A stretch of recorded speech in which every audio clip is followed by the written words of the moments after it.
Ayan po, ipagpatuloy po natin, no, at nandito na po tayo sa loob ng Fort Santiago, no, at tingnan po natin kung ano pa bang meron dito. Ayan, at mayroong ibon dito, mayroon din palang gwardiya dito. Ayan po, no.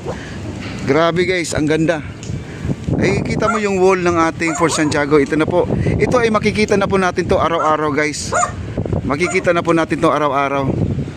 Ayan. At ito po ay itutuloy nila hanggang doon sa may lagpas ng tawag dito, lagpas ng Delpan Bridge mga kaibigan. Okay? At tayo po yan, may guard kasi dito guys, papaalam tayo.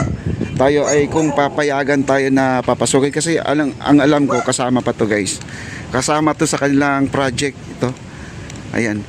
Ito yung hitsura guys ang ating bike lane at saka jogger lane. Ayan, kita niyo na ang Fort Santiago, nasa ibabaw na po tayo.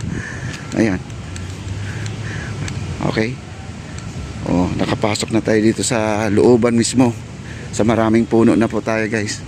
Ito po, ito yung ay kasama na rin sa view deck mga kaibigan. Ito mangyayari to ay view deck na rin to. Ayan, magtabi-tabi po tayo dito mga kaibigan dahil ayan, dito po hanggang dito lang po ang ating project. Hi sir, paano lang sir? Pakuha lang. Hanggang dito lang sir, no? Hanggang dito lang, no? At tawid pa doon. Pero dyan harang na yan, Fort Santiago na yan. Ayun. Ayan guys, ito lang po ang dead end. Pero syempre naman, pagka natapos naman to, nabuo na nila at mayroon ng Bumanite, jogger lane at saka bike lane, itutuloy na po nila to papuntang Fort Santiago. Dito may harang guys. May harang na. At saka daanan yata ng tubig to guys. Ito. Ay hindi. Medyo lang, bundok lang siya. Bali, inayos na talaga nila to. At saka maganda dito, maraming puno. Yun po ang at kaya kailangan dito, hindi po tayo pwede magputol ng mga puno dahil dito, pag nagputol ka ng puno, kailangan meron kang permit na galing po sa DENR. Ayan, may mga puno dito sa loob, no? At mayroon din palang gwardiya. Buti may gwardiya rin dito kasi sa totoo lang, pag walang gwardiya dito guys, number 1 ito ay titirhan talaga ng mga street dwellers, no? Ayan po, nandoon po si Kuya. Ayan na may nagbabantay din doon. Wow. Ganyan po kahaba. At saka dito hinukay na rin nila. Diba no? Mapapakinabangan yung gilid ng ilog guys. Kasi itong area na to. Kasi yan guys, hindi na po tayo pupunta doon. Kasi ayan silipin lang po natin. Ayan Ayan Fort Santiago na po yan. Ayan. Kita niyo yung platform yun, sahig no? Ayan, medyo buo naman siya guys. Buo na siya. At hindi na kailangan na kung ano pang pwedeng baguhin, no? Bali idudugtong na lang talaga siya at ang ating sahig doon ay gawing Bumanite na rin siguro. At hindi ita-tiles kasi pag tiles madulas. No, kapag Bumanite maganda po, kapit na kapit po 'yan sa ating mga paa. Ito yung huli na ito ay inaararo na yata nila to. Binubuldos na, yan maraming basura pa, pero ito ay magiging malinis na rin gawa ng ating esplanade natin. Ayan. Wow, grabe. Okay. Ayan hanggang dyan lang po, yung nakikita nyo may yero dyan nakaharang. Ayan ayan, may yero nakaharang. Yun na po ay Fort Santiago na po yan. Ayan. At maraming puno talaga dito guys. At maganda to, maraming puno habang nagja-jogging ka, napakahangin dito, napakalamig. At saka maganda dito magtambay. Maganda talaga dito. At gusto ko sana mapuntahan yung dulong-dulo pa, no? At tayo ay magpapaalam muna. Kasi dito guys, kasi ito ay national. Pero tayo na may binigyan ng pahintulot. Kailan din natin alam dito sa may Fort Santiago. Kasama kasi sa esplanade mga kaibigan, no? Wow. At proud ako dito guys sa mga ginagawa ng ating pamahalaan, no? Napakaganda po talaga. Maraming puno at nakaka-excited po, no? Exciting na po ang lahat na makita na buo at malagyan na po ng malagyan ng Bumanite. Ayan, magtabi-tabi po lang po tayo dito guys. Ayan At dito, ito yung pasyalan guys. Ayan Ayan pasyalan. At di ko lang alam kung ito ay isasarado nila, no? Lagyan ng, kasi nabasag na semento to, baka dugtungan nila pa, ayusin na lang po. Ito yung wall ng ating Fort Santiago, guys. Yan, wall. Yan ang wall ng Fort Santiago. Grabe, ang ganda, guys, no? Ayan, at siguro naman ay hindi na po tayo pwedeng pumunta doon kasi ang ating Fort Santiago okay naman yan. Sa sunod na lang, guys, i-update ko kayo pag natapos ito, pag nalagyan na po ng buma na ito. Ayan sila Engineer Ray, nandito ngayon sila Engineer Ray, no? At nag-iikot din sila. Tanong natin kay Engineer Ray kung pwede pa tayo pumunta doon sa dulo. At sana po may paliwanag pa rin nila Engineer Ray kung ito ay dati, kung ano pa yung itsura dati.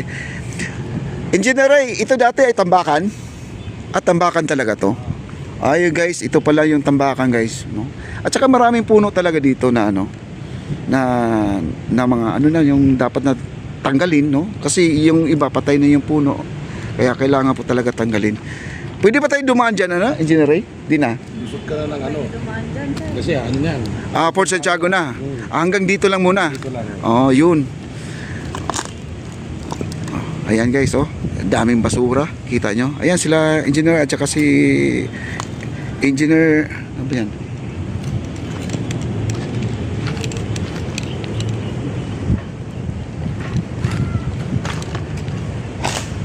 Ayun. Oh, ayan, oh. At nag-iikot-ikot lang po sila dito. Ang daming mga dapat ayusin pa talaga dito, guys. Ito yung sinasabi kahapon ni Boss PJ, no? At may nakatago na hindi natin alam. At buti na lang mayroon tayong tinatawag na esplanade, no? At nabubuo na po ang ating kaisipan.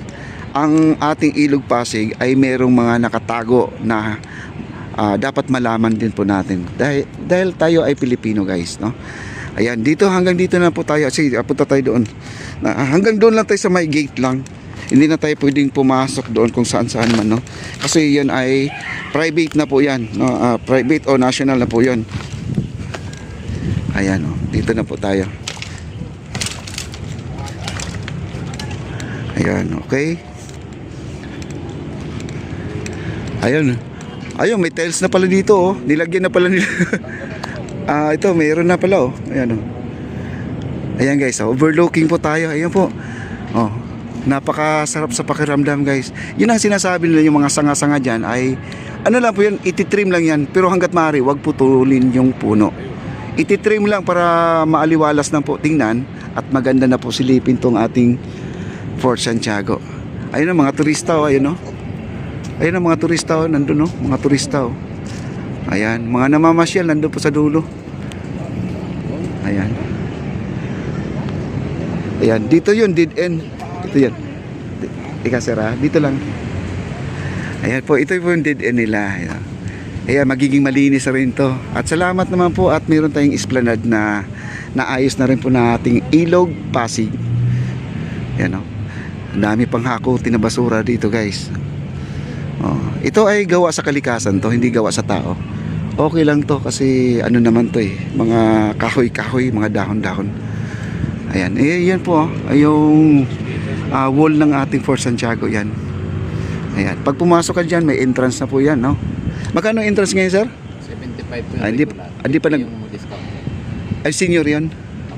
Senior. May senior, guys, 50 pesos. 75. Ay, estudyante 50 na rin. Ayan, guys, 50. Pero kung hindi ka estudyante at ka lang, 75. Akala ko naman nagbaba na, no? Ayan, kausap ko lang yung guard dito, guys, sa Fort Santiago. Ayan. Wow, grabe. Ayan. Sila, Engineer Ray, ayan, no? Nag-iikot-ikot dito. Sila po ay laging nag-check dito sa dulo natin.